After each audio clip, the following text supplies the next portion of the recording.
Carter Hayes broke up with me out of nowhere and immediately eloped with a younger girl. Nearing 30, I was rejected at every blind date my mother set me up on. 5 years later, we had a college reunion. They were the picture-perfect, wealthy couple, driving a Mercedes, wearing Arc'teryx jackets, and carrying Louis Vuitton. I, on the other hand, showed up on a bicycle and was immediately isolated in the corner. Until a busybody intentionally asked, "Chloe, why didn't your husband come?" I smiled and said, "He's busy ringing the opening bell at NASDAQ." I met Carter Hayes the year I first arrived in this city. Right outside the campus gates, I ran into an older couple desperately asking for bus fare. When I refused, they chased me down the street, screaming curses. "You're so young, yet you have absolutely no heart. You heartless little bitch, no man is ever going to want you." My face flushed crimson, and I was shaking with anger. That was exactly when Carter appeared. A massive group of young frat guys was walking by, right at the peak of their reckless, hot-blooded years, and they immediately shielded me behind them. Carter was the most handsome, most arrogant-looking guy in the pack. He was spinning a Wilson basketball on his finger, wearing limited edition sneakers. He flashed me a row of white teeth. "You all right, freshman?" Naturally, he quickly found out that I wasn't a freshman. We were in the same graduating class, but that didn't stop him from pursuing me. And just like that, we got together. He came from a comfortable, upper-middle-class suburban family. I came from a small, rural Midwestern town. During our sophomore year, Carter took me home to meet his parents. I carried a fruit basket, trailing nervously behind him, but to my surprise, Carter's mother was incredibly friendly to me. I breathed a sigh of relief. Carter winked at me and whispered, "See? I told you my mom would like you." I couldn't hide my happiness. At the time, I didn't know that his mother didn't actually like me. She was just lenient because Carter was a boy. It was just a college fling. In her eyes, he wasn't the one who stood to lose anything. Just like that, we dated all the way to our senior year. The year we graduated, my parents wanted me to move back home. I knew moving back meant I wouldn't find a decent job. I brought it up with Carter. He grabbed my hand in a panic. "No way, you can't go back. But the cost of living here is too high. I'm not sure I can survive on my own." Carter pulled me into a tight hug. "It's fine. I'll have my dad get you an easy administrative job. I'll handle the money. All you have to do is focus on being Mrs. Hayes." In that moment, all my anxiety and hesitation melted away. But I didn't actually need his dad's help to find a job. I just wanted a safety net, an option in case I failed. My degree was much more marketable than Carter's. In the end, Carter went to work as an HR recruiter at his dad's friend's company. I went through grueling rounds of interviews and landed a job as a product manager at a top-tier tech firm. I stayed in the city. But life isn't a fairy tale where reaching a milestone guarantees a happily ever after. Acing your finals doesn't mean you're set for life. Getting into a good college doesn't either. Staying with him wasn't the finish line. Even walking down the aisle or having kids isn't the absolute end. Regarding marriage, the second year after graduation, my parents urged me to get Carter to make a commitment. I was too embarrassed to push it, afraid of looking desperate, so I brought it up casually as a joke. Carter's hands paused on his gaming controller, pretending he didn't hear me. His mother remained friendly, but she never once brought up the topic of a wedding. The fourth year after graduation, my former college roommate asked why we still weren't married. I forced a lighthearted tone and said, "We're still young. No need to rush into the grave of romance." In the blink of an eye, the sixth year after graduation, also our 10th anniversary, Valentine's Day, I booked a restaurant with incredible ambience. Halfway through dinner, I smiled and asked, "Should we maybe start thinking about getting married?" Under the romantic candlelight, the soft, affectionate look on Carter's face instantly went ice cold. He said, "Fine, I'll go back and talk to my mom." I exhaled, relieved to have escaped the suffocating awkwardness, and quickly changed the subject. But there was never any follow-up. I asked a few more times, and every time, he looked intensely annoyed. Finally, during an argument sparked by something trivial, he blurted out the truth. "Chloe, my mom refuses to let me marry you." I froze. Yet, deep down, I wasn't even that surprised. The argument came to a screeching halt. Carter realized what he had just said, but he didn't try to take it back. He didn't say another word and even pulled out his phone to scroll. My anger wasn't hot like fire. It was more like freezing lake water creeping up my body, suffocating and bone-chilling. "So, you never planned on marrying me at all, did you?" Carter irritably rubbed his temples. Acting like he had nothing left to lose, he snapped,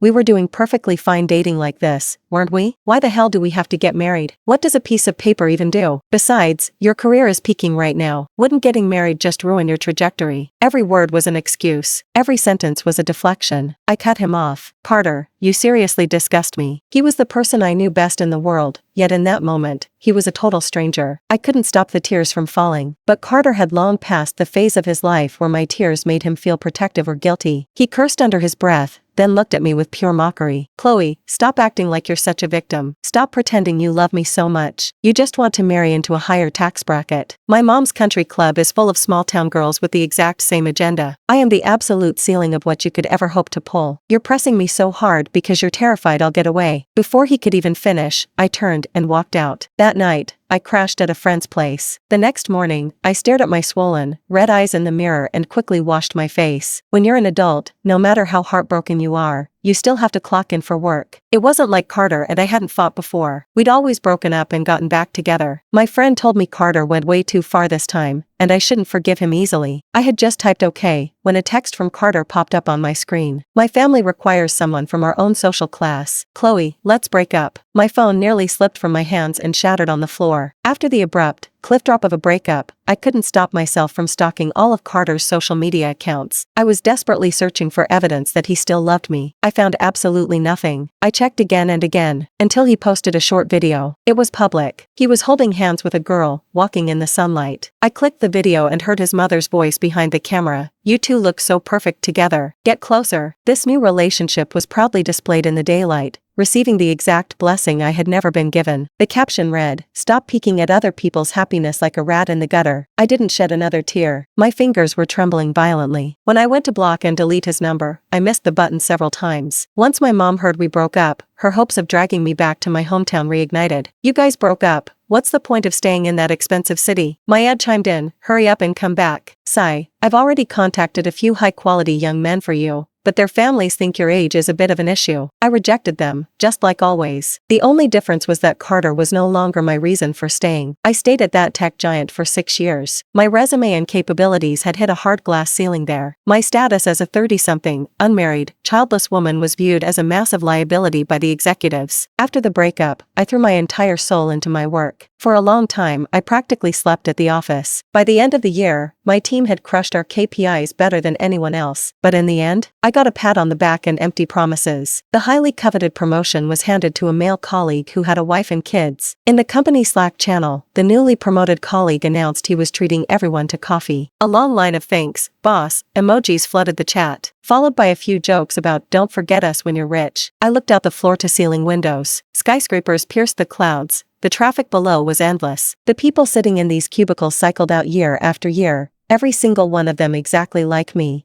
and yet completely different. Maybe it was time for me to change lanes. I submitted my resignation that very day. Years later, whenever I recalled that moment, it was crystal clear. The biggest, most life-altering decisions usually happen on the quietest, most ordinary days. 5 years later, the college reunion. Only about half the graduating class actually showed up. Classmates I hadn't seen in years subtly eyed the bicycle I had ridden in on. "Wait, is that Chloe?" I smiled and waved. "Long time no." Before I could even finish my sentence, a sleek Mercedes pulled up, and a stunningly dressed young woman stepped out of the passenger side. She was wearing a Chanel tweed suit and looked quite a bit younger than the rest of us. It took me a solid minute to put the pieces together. That was Carter's wife, Tiffany Brooks. She was 4 or 5 years younger than our graduating class. She had the pristine face of someone who never had to suffer the stress of a 9 to 5, immaculately manicured down to her toes, clutching a Chanel bag. Carter practically dragged me here. So annoying, I don't even know anyone. Hearing her complain, a classmate immediately kissed up. "Come to a few more of these and you'll know everyone." The crowd swarmed her, escorting her inside. The male classmate I had been talking to never gave me a second glance. Once seated, they reserved the seats of honor for Tiffany and Carter, who had just finished parking. I was squeezed into a corner, finding a random empty chair to sit down. But after a few drinks, I don't know how, but the topic of conversation landed squarely on me. Tiffany looked across the table. "So you're Chloe?" I paused. Few people called me by my first name like that anymore. It was usually Ms. Bennett. "Carter's mentioned you to me. I want to say sorry on his behalf." She said the word sorry, but her expression looked anything but apologetic. "You guys were just way too young back then. And honestly, it's his fault too. He should have known that girls like you can't afford to waste time. Aside from your youth, you really didn't have anything to offer." The words were incredibly harsh, but no one stepped in to stop her. Everyone was enjoying the drama. Some looked at me with pity, others with thinly veiled glee. Tiffany glanced at my bare fingers and let out a light laugh. "Don't tell me you still haven't managed to get married?" Carter has a new coworker at his firm. He's in his 30s and hasn't settled down either, just like you. I mean, sure, he's a little short and starting to go bald, but he's a nice guy. I can have Carter set you guys up." Just as she finished her sentence, Carter walked into the private dining room. Maybe it was because his corporate HR job wasn't too taxing,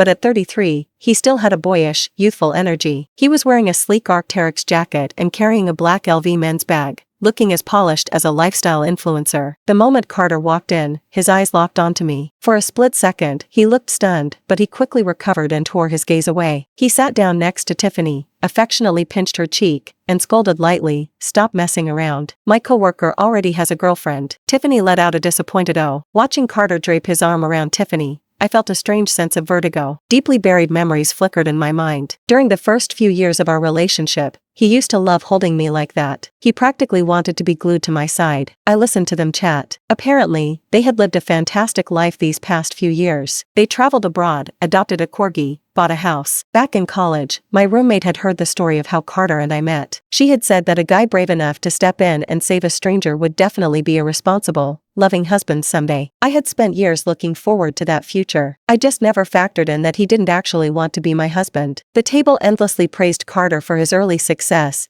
raving about how becoming an HR director at a major firm at his age made him a winner in life. A female classmate suddenly chimed in, "Speaking of winners in life, did you guys see the cover of Forbes this week? The new partner at Sterling Tech. He's only 27 and already financially free. I heard he's representing Sterling Tech to ring the opening bell at NASDAQ today." As she spoke, she pulled up the photo on her phone. Dressed in a sharp bespoke suit, with striking, chiseled features, he looked like a high-fashion runway model. He was so handsome it drew audible gasps from the table. If Carter was the kind of successful guy that made his peers burn with jealousy, this tech billionaire was on a stratosphere so untouchable that jealousy wasn't even an option anymore. Right then, my phone buzzed. It was a text from Liam Sterling, reporting in, "Boss, arrived in New York." He attached a photo of the view from the airport, though his face took up more than half the frame. The weather didn't look too warm, but he had already shed his suit jacket. His tie was loosened, and the top two buttons of his dress shirt were undone. He looked a million times better than the stiff, serious photo on the magazine cover. Suddenly, someone at the table called out, "Since Tiffany is so eager to play matchmaker, we haven't even asked, do you have a boyfriend, Chloe?" I answered instinctively, "I'm married." The room abruptly went dead silent. Carter's hand stopped midair as he was peeling a shrimp for Tiffany. "Chloe, stop joking around.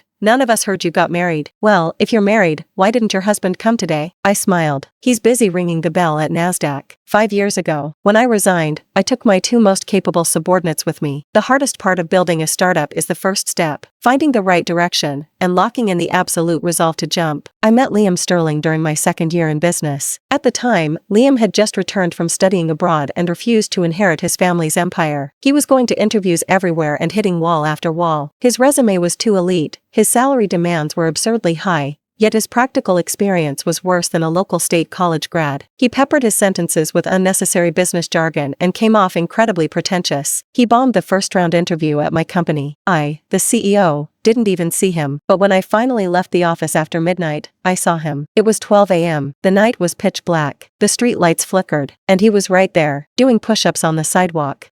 Seeing me, he immediately scrambled up and marched toward me. "Ms. Bennett, I'm Liam Sterling. I interviewed for your company today. I strongly believe your company's trajectory aligns perfectly with my skills. Refusing to hire me is entirely your loss." There was a very good reason he couldn't find a job, but it's true what they say, obscenely good-looking people get away with murder. At the very least, I chose not to call the cops. My rented apartment was just a block away from the office, a 10-minute walk. All the way there, Liam followed me, yapping endlessly about his stellar academic background and trying to showcase his brilliance. I hadn't slept properly in days. Right now, this man was nothing but a giant, buzzing fly in my ear. We cut through an alley in the older part of the neighborhood. From a distance, I smelled the vile stench of cheap alcohol. Two massive, drunken men had cornered a young woman who, like me, was clearly just walking home from a late shift. The girl shot us a desperate, pleading look. The two drunks noticed us. Their expressions didn't change, they just sneered, looking entirely unbothered. But when they looked past me at Liam, one of them let out a loud, "Holy shit." I had just pulled out my phone to dial 911 when a dark shadow launched from behind me. He was as fast as a champion greyhound at the races. Before the two drunks could even react, Liam had them both pinned to the concrete in a single, devastating move. The young girl looked at Liam with stars in her eyes, overflowing with worship and gratitude. And in that exact split second, I decided to hire him. It wasn't just his heroic bravery that moved me. I wasn't the naive freshman who had just moved to the city anymore. I hired him because I had to walk this exact dark alley every single night. Plus, with a face like that, I could totally drag him to investor pitch meetings as eye candy. In this day and age, plenty of VCs are willing to throw money at a pretty face. When a person can serve two highly functional purposes, what possible reason did I have to reject him? So, I cleared my throat. Mr. Sterling, welcome to the team. A brilliant, blinding light of surprise erupted in Liam's gorgeous eyes. He genuinely believed his relentless persistence had won me over. I wasn't wrong. A long time later, when he wrote his autobiography, he wrote this exact line: "Where there's a will, there's a way. Water cuts through stone." And that's how I secured my wife. But in that moment on the street, I had to put on a very difficult face. However, Mr. Sterling, as you can see, our company is in its absolute infancy. We simply cannot match your expected salary. Liam shook his head frantically. Not a problem. Can you do $3,000 a month? I grimaced. That might be pushing it. I'll have to discuss it with the board. Liam looked deeply disappointed. But the next day, when he was told he could get $4,000, he showed up to his first day of work absolutely thrilled. He completely forgot that during his initial interview, his asking salary was easily triple that number. Just like that, he became my employee. We fought shoulder to shoulder in the startup trenches. At the very beginning, he showed up to the office every day looking impeccable and highly fashionable. His hair was perfectly styled with pomade, his jaw cleanly shaved, wearing a tailored three-piece suit, and radiating the expensive scent of Creed Aventus. He looked like he was walking a runway, just like a fresh grad who still bothers to put on full makeup for a 9 to 5. Thankfully, it didn't take long for him to become just as ragged and unkempt as the rest of us. One time, we worked overtime for an entire month straight. The final night, we pulled an all-nighter and everyone collapsed on the office floor. When I woke up the next morning, I caught Liam pinching his stomach, dramatically wailing, "Where did my abs go?" The second he saw me, he sucked his stomach in so hard he turned blue. I could faintly make out a six-pack. For a long time after that, he practically lived at the gym. Even if we logged off at 10 p.m., he'd drag himself to the gym for an hour. As for the moment his identity as a billionaire heir was finally exposed, that happened at a client dinner. I take back what I said about the first step being the hardest. Before you achieve success, every step is agonizing. At corporate dinner tables, women are a rarity, but not the respected, queen of the boardroom kind. More like a rare piece of meat on the menu. I had been forced to take 3 shots of cheap whiskey and was still forcing a polite smile. Just as my head started spinning, a sweaty, overweight hand clamped down on my thigh. I smiled at the owner of the hand and deflected. Speaking of which, CEO Davis, my boyfriend is actually an alum of your university. He's mentioned you to me ages ago. He said you're the most distinguished alumni they have. Not just him, but all the underclassmen practically worship you. Davis's hand paused. Hearing my blatant flattery, he narrowed his eyes in smug satisfaction. The other executives at the table immediately piled on. "Wow, we've never heard you mention a boyfriend before, Ms. Bennett. Is your boyfriend really okay with letting you work this hard? What a coincidence. Seems like you and CEO Davis have a lot of fate tying you together." Every sentence was a calculated probe, dripping with double meanings. Davis burst into a hearty laugh. Lots of fate indeed. As he spoke, his hand slid dangerously close to my inner thigh. I shot out of my chair, raising my glass high. "Since we have so much fate, I'd like to toast CEO Davis. I'll drain my glass. Please drink at your own pace." Suppressing the nausea rising in my stomach, I chugged the whiskey in one go. But Davis clearly wasn't going to be brushed off that easily. He slammed his glass onto the table with a loud crack. The atmosphere in the private room instantly turned ugly. Someone tried to lightly smooth things over. "Come on, CEO Davis is just trying to be a gentleman. He hates seeing a pretty girl drink so much." Ms. Bennett is a woman after all. She doesn't fully grasp CEO Davis's business style. I didn't say a word. Davis's fat, flushed face was already beet red, reeking of alcohol. He sneered, "Looks like Ms. Bennett doesn't actually want this funding deal. Did you think I couldn't tell you were lying about having a boyfriend? Even if you have one, you think he's a bigger shot than me? If he actually had any real power, would you need to be out here begging for investments? He's probably just a pretty boy loser living off your paycheck, only good for warming your bed." He was completely drunk. Someone even chimed in to help him. "Chloe, it's a blessing that CEO Davis has taken a liking to you. You better grasp this opportunity." I, who had genuinely planned to maintain a shred of professional dignity, sighed internally. Looks like tonight was a total waste of time. I simply smiled. "Mr. Davis, it seems there's no need for us to continue this conversation." Davis froze, then exploded into a violent rage. It wasn't just dirty innuendos anymore. A stream of vile, misogynistic garbage spewed from his mouth. "You stupid bitch, who the hell do you think you are? Me showing up today was already giving you too much face. A cheap slut like you, I wouldn't touch you even if you begged me. For a split second, I felt like I was transported back over a decade. Back to when I was being screamed at by those scammers who targeted young, thin-skinned girls. Back then, I was helpless and alone, relying on Carter Hayes to save me. But now, I smashed my glass onto the floor, the sound echoing sharply, and sneered. Mr. Davis, if you don't have a mirror at home, surely you can look at your own piss reflection? My boyfriend has an 8-pack, speaks 8 languages, and his DNA is a perfect blend of 8 different European royalties. I might not be picky, but I'm used to fine dining. I can't stomach absolute garbage like you. And right at that exact moment, I saw Liam Sterling standing at the door of the private room. Half an hour ago, I had texted him, telling him to come down here and act as muscle. I had no idea how long he had been standing there, or how much he had heard. His expression was rigidly frozen. Every single eye in the room zeroed in on him. He had clearly rushed over straight from the gym, wearing a tight t-shirt and sweatpants. His hair was still a little damp, carrying the fresh scent of body wash. His muscles were still fleshed and tightly pumped from his workout, straining beautifully against the fabric of his shirt. His literal supermodel face caused a collective, breathless pause in the room. I looked at him. For some unknown reason, his face suddenly turned bright red, and he delivered his very first line. Yeah, my DNA is a perfect blend of 8 European royalties. I still don't know who threw the first punch, but Davis's face accidentally found its way squarely into Liam's fist. Davis was screaming about calling the cops. I'll sue you until you're bankrupt. Your pathetic little startup. I'll make sure Sterling Tech is dissolved by tomorrow morning. My heart skipped a beat. I felt a pang of regret for my impulsiveness, but if I had to do it all over again, I'd do the exact same thing. Seeing my dark, heavy expression, Liam looked extremely guilty. Ms. Bennett, I shouldn't have hit him, right? My mom always tells me I don't use my brain before throwing a punch. No matter how anxious I felt inside, I didn't let it show. I smiled at him and said, no, I need to thank you. Liam blinked, stunned. You don't need to feel guilty. When I texted you to come over, I already had a feeling things were going to go south. After all, a year ago, the first time we met, didn't you knock out 2 thugs in the street? You did a great job. Liam's face seemed to burn even redder, his eyes sparkling. Weird, I thought. I was the one drinking tonight, not him. Did he secretly pregame? Or maybe he was just too high on adrenaline. So I comforted him again. I'll hire a great lawyer. Whatever we have to pay in damages, I'll cover it. But a few minutes later, Davis suddenly canceled his call to the police. When he looked at Liam, his eyes were filled with absolute terror. I had no idea Ms. Bennett's boyfriend was the Liam Sterling. Why didn't you say so earlier? We're practically family. I'm so sorry for my lack of manners earlier. Davis bowed and scraped, ushering me and Liam into the car like we were royalty. He flipped his attitude smoother than a master pancake chef. Outside the car window, the neon lights of the city blurred by. It was 10 p.m., and the highway was still a bit backed up. Liam and I sat in the back of the town car. His muscular thigh accidentally brushed against mine. I shot him a sideways glance. He silently clamped his legs together. After a long, stretching silence, I spoke up. Do you have anything you want to tell me? Liam let out a panicked huh, and looked at me like a deer in headlights. You figured it out? I nodded. Was it that obvious? Could it have been any more obvious? Was it Davis folding like a cheap lawn chair that wasn't obvious? Or the way he practically screamed Sterling family heir that wasn't clear enough? Liam's long, elegant fingers dug into his sweatpants. Hearing my response, his grip tightened violently. His knuckles were flushed pink. I don't know if it was my imagination,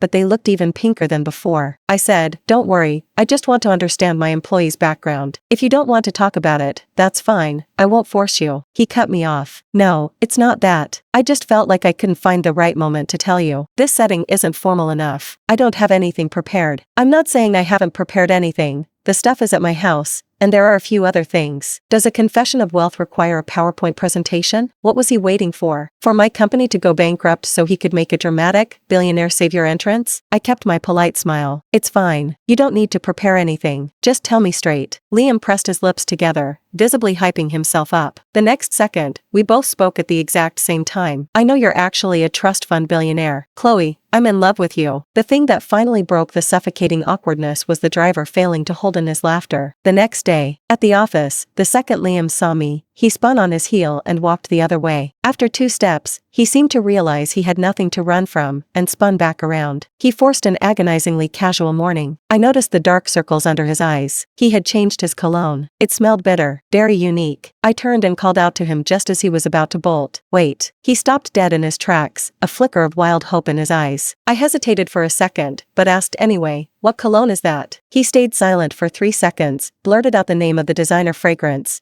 and before I could say another word, he vanished. For the next few days, Liam avoided me like the plague, until his work performance completely tanked, and he made a massive, costly mistake. For the first time, I genuinely considered firing him. When I called him, the background noise was deafening. "Where are you?" he yelled. "None of your business where I am. I'm at a bar." A VIP client had specifically requested him to handle an issue, so I had no choice but to demand he get his ass back to the office. Hearing my command, Liam's volume skyrocketed. "You already rejected me. Can't you even let me drown my sorrows in peace?" I paused. "I'm in my office. You're on speakerphone." Silence descended on Liam's end of the line for a solid 5 seconds. Then he muttered, "I'll be right there," and hung up. My top lieutenant sighed deeply. Liam is so incredibly stupid, yet so extraordinarily beautiful. Another developer, a pop culture fanatic, chimed in. "The kingdom desperately needs a man like this. He doesn't need to be smart to serve the queen." I had plenty of smart people around me, especially as sterling tech's growth exploded, attracting elite talent from all over the country. Even the ones who weren't geniuses were incredibly cunning and self-serving. Office politics spiked drastically, and balancing everyone's egos ate up a massive chunk of my time. Consequently, not only did I scrap the idea of firing Liam, but I even started thinking, maybe dating him wouldn't be the worst idea? Once that thought sparked, it spread like a wildfire, my heart pounding uncontrollably, impossible to extinguish. Late one night, as we were leaving the office, I called out to Liam. Our relationship officially started with my blunt, straight-to-the-point question, "Do you still like me?" That one conversation turned into 2 years of dating. When Liam proposed, I felt a surreal sense of vertigo. A 10-year marathon with Carter had never brought me to this exact moment. For the first time in a long time, I thought of Carter. If, all those years ago, Carter had proposed to me, would I just be a stay-at-home mom right now? I didn't say yes immediately. I need some time to think. My startup isn't fully stable yet, and I don't know if I can give us the life we deserve in the future. After his mother injected $30 million in VC funding into my company, we signed the papers and got married. The most critical factor in success is opportunity. Some people rely on timing. Some people rely on generational wealth. Some people rely on their rich fathers-in-law. I relied on my mother-in-law. I didn't feel an ounce of shame. I absolutely took the shortcut. But in the future, it was a win-win. When Sterling Tech IPO'd, it became joint marital property. So for the NASDAQ bell ringing, I told Liam to go represent us. Consider it a little gift to my mother-in-law. This fiercely independent woman, who had dominated the business world her entire life and only ever stumbled when it came to disciplining her rebel son, probably never dreamed her boy would be ringing the bell at NASDAQ. As for me, my co-founders, who were my original loyal subordinates, collectively decided I had worked myself into a state of corporate psychosis and desperately needed some leisure time. For example, a college reunion. I have no idea where they procured that bicycle. They kept rambling about titanium alloy screws and carbon fiber frames. They didn't even understand it themselves.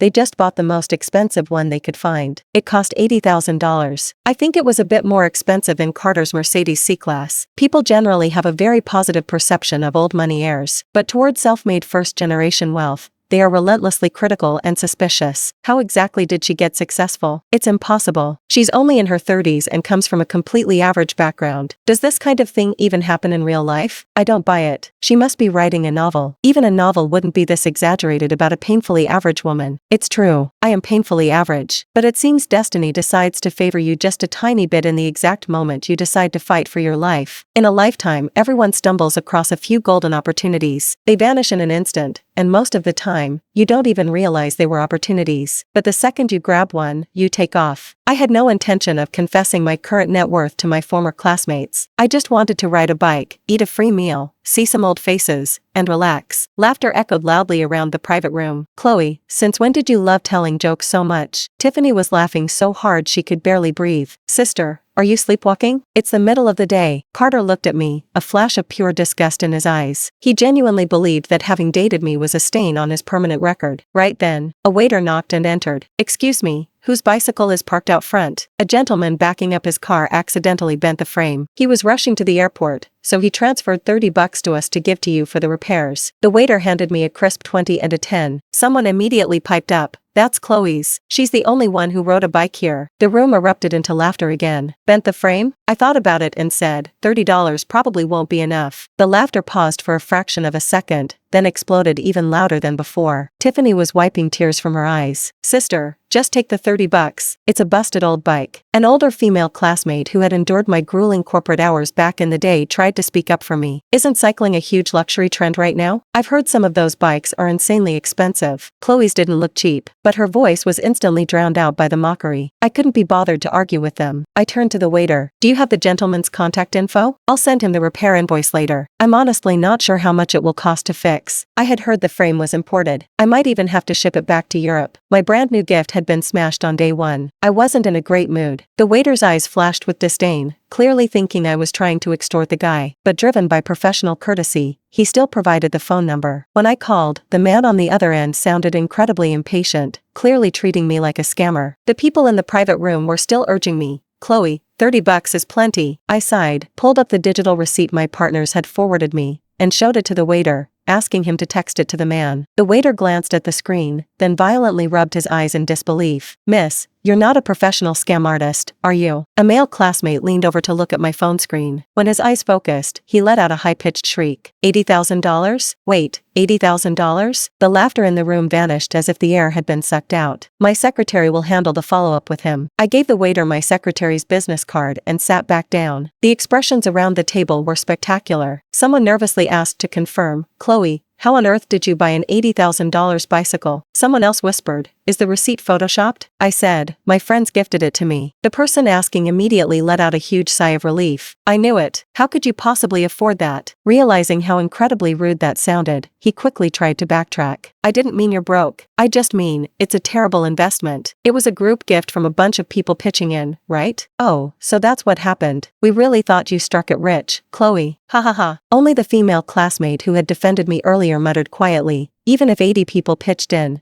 that's still $1,000 each." But no one was listening to her. The food finally arrived. The room dissolved into noisy chatter, people clinking glasses, blowing cigarette smoke, turning the air thick and chaotic. I stepped outside for some fresh air. As I stood on the curb looking up at the night sky, a figure suddenly appeared beside me. It was Carter. He had come out for a smoke. After all these years, he finally said my name. "Chloe, we haven't talked in a long time." I nodded. "Yeah, considering you blocked me on literally everything." Carter continued, "Actually, I left a comment for you on Spotify a while back, under that song we used to always listen to together." I couldn't even remember what song that was. He had clearly had a few too many drinks, and apparently decided it was time to reminisce about our glory days. I gave a polite, corporate smile. "I haven't had much time for music lately." Carter looked down at me, a helpless, patronizing smile playing on his lips, as if looking at a stubborn child refusing to admit defeat. You're still exactly the same, so obsessed with your pride. You always had to have the last word and win the argument. You were like that back then, too. If you had just been willing to soften up and beg a little,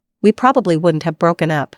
He kept going. "I still remember the first time I saw you. I knew right away you were different from the girls I grew up with. They were spoiled, entitled, obsessed with designer brands, burning through money like water. Yet, in the end, he actively chose to marry exactly that kind of girl." I didn't understand him for a second, but then it clicked. Because he was exactly that kind of person too, just the male version. Everyone's personality is shaped by their environment. There's no right or wrong. Growing up in that bubble, exposed to extreme materialism so early on, it's hard to resist the allure of superficial wealth. But that's only a tiny fraction of what makes a person. Over the years, my team has been filled with people from all over the world. They all carry the backdrop of where they came from, but ultimately, the choices they make define who they are. However, Carter clearly wasn't looking for a sociological debate. He lowered his voice, trying to sound raspy and seductive. "Chloe, all these years, did you ever miss me? If we hadn't broken up, what do you think our lives would look like right now? A living nightmare." I didn't take the bait. I just smiled and said, "Your wife is very beautiful." Carter let out a bitter laugh. "Chloe, you still blame me, don't you?" I genuinely thought the alcohol had destroyed his ability to understand human speech. "You only see her pretty face. You don't see that she refuses to cook. We haven't turned on the stove in our house in years. I either eat miserable takeout at my desk, or we have to eat at restaurants. I come home and can't even get a hot home-cooked meal. If I told the guys at the firm, I'd be a laughingstock." And her obsession with designer toys and purebred pets. She buys a puppy, thinks it's cute for a month, gets bored of taking care of it, and gives it away. She's bought and dumped 5 or 6 dogs already. I was far too exhausted to listen to a man complain about the wife he chose. I turned to walk inside. He quickly followed, calling out to my back, "Stop pretending you're so strong. I know you never forgot me. That's why you still haven't gotten married." I was speechless. He didn't harbor any lingering romantic feelings for me. He just couldn't resist the urge to extract a pathetic sense of superiority from my existence. Look at this woman. I broke her heart so completely that she swore off men forever, because she could never find another man who could possibly compare to me. It was genuinely hilarious. The second my heel crossed the threshold of the private room, Carter followed right behind me. His fingers lightly brushed against the small of my back, trying to make it look like an accident. But based on my extensive years of dodging sleazy executives' hands at corporate dinners,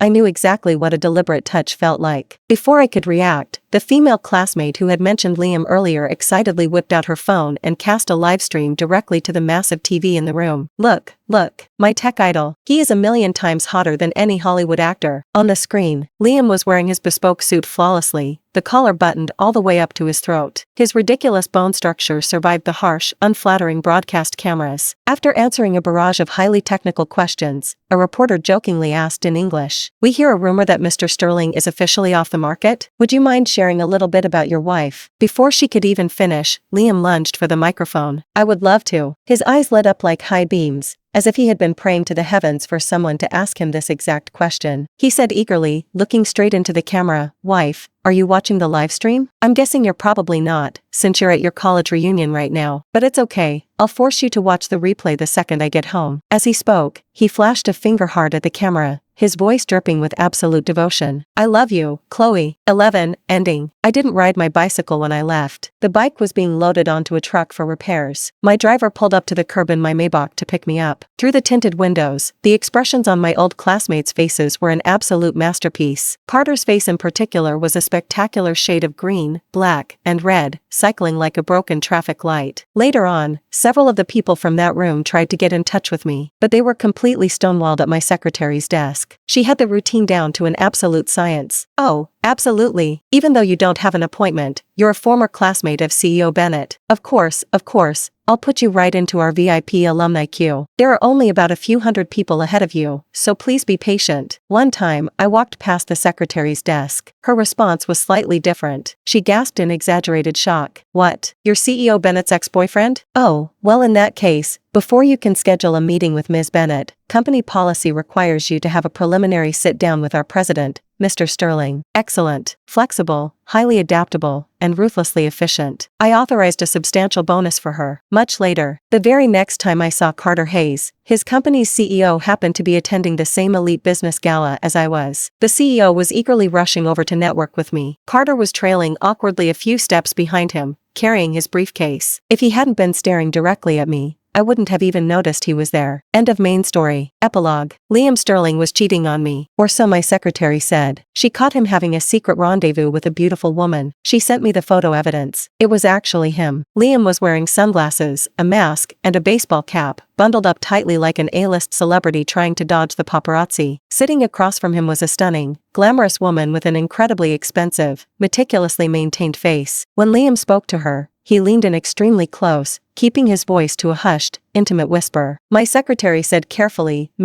Maybe this lady is Mr. Sterling's sister or something. We've been married for 2 years. Whether he has a sister or not, wouldn't I know?" Before I could figure out how to handle the situation, I had to walk into a board meeting. By the time the meeting ended, I had completely cooled down. My secretary updated me. Liam's date still wasn't over, but the two of them seemed to be getting into an argument. Liam looked extremely pissed off, and the beautiful woman looked incredibly exasperated. This actually looked exactly like how Liam and I argue. For instance, last month, he wouldn't stop pestering me, whining that I didn't love him anymore. He even announced at a massive family dinner that I wasn't as obsessed with his physical body as I used to be, completely ignoring his mother's horrified, shell-shocked expression at the head of the table. Rationally speaking, I should take advantage of the fact that Liam doesn't know I know. I should immediately start quietly transferring assets and prepare for a ruthless divorce. Or, I could just go find a 22-year-old pool boy and return the favor. But unfortunately, people are rarely rational. By the time I arrived at the entrance of the ultra-exclusive cafe, I was still muttering to myself,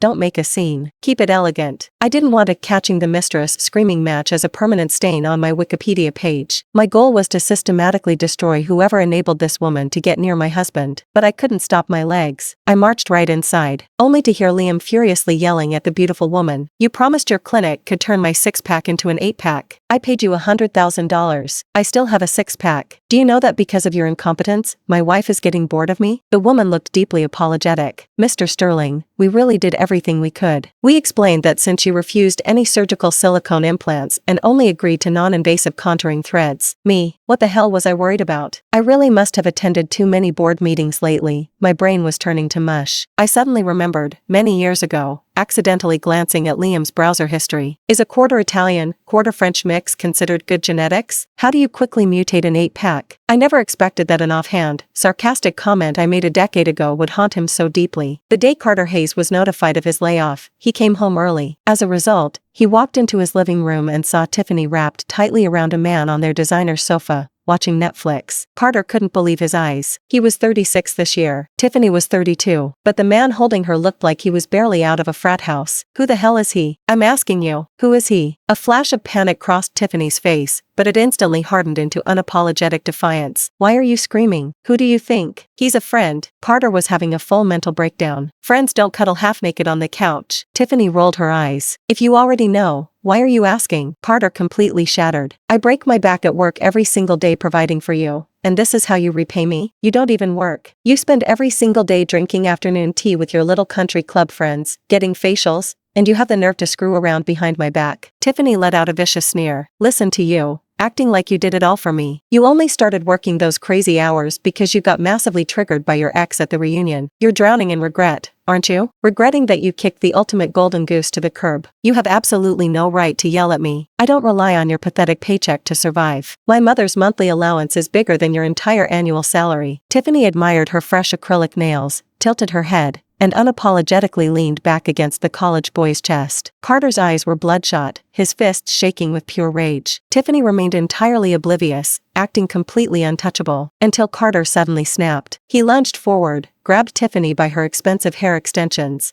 and dragged her violently off the couch. You cheating whore, I'll teach you a lesson today. Tiffany flipped over and viciously slapped him across the face. You think you're so noble? You think you're so superior? You think I don't know? Carter froze. Know what? When you were desperately pursuing me, you hadn't even broken up with Chloe yet. It was only a full month after I agreed to date you that you deliberately picked a stupid fight so you could finally dump her. You touch me again, and I swear to God I'll message her and tell her exactly what you did. Carter stood paralyzed in the middle of his living room. He stared at Tiffany's vicious, arrogant face, and 4 words suddenly echoed in his empty brain. Instant karma is real.